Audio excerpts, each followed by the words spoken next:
Now, we've had a number of questions come into our Telile 24/7 offices concerning the vaccination of rotational workers from our local communities, and in particular the vaccination of long-haul truckers. So I decided to take those questions directly to Nova Scotia's Chief Medical Officer of Public Health, Dr. Robert Strang. And as it turned out, when I logged into the provincial media briefing held last Friday with Dr. Strang and Premier Ian Rankin, the trucking issue and the rotational workers vaccination issue was already on the agenda. You'll hear my own questions to Dr. Strang in just a moment. First of all, here is Nova Scotia's Chief Medical Officer of Public Health explaining the province's direction in terms of vaccinating rotational workers and long-haul truckers. Originally, rotational workers, long-haul truckers, and employees who worked in large food processing plants were going to be vaccinated in May and June as part of that so-called Phase 2. Now they'll be able to get their first dose much more quickly and conveniently as part of their age group through a community pharmacy or primary care clinic. By making their shift, they will get access more quickly than they would if we were to do the work to set up specialized clinics for them.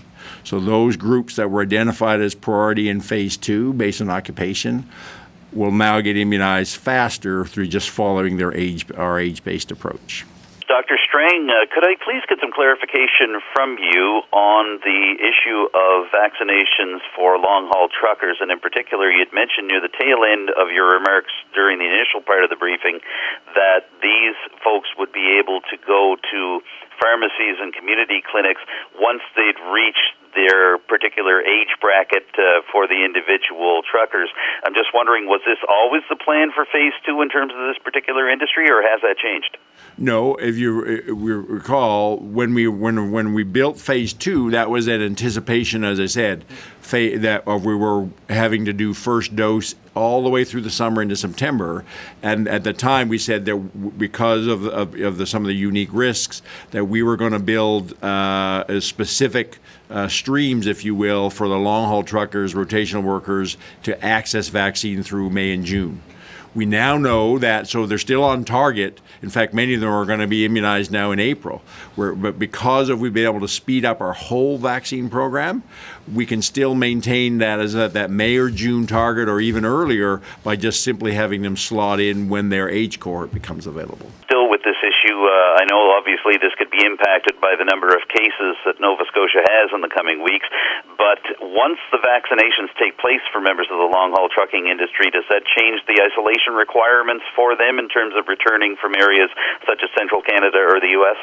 So we're looking at general. We're in Nova Scotia, as well as part of national conversations about the evolving evidence around protection against asymptomatic travel by being immunized, and starting to look at how do we take different approaches to people, whether they're 2 doses of vaccine, 1 dose of vaccine, or no vaccine. So we're starting to have those conversations about, and it's not just specific to long-distance truckers, it's general groups of people, or travelers or otherwise. Do you have different types of public health measures, depending on their vaccine status?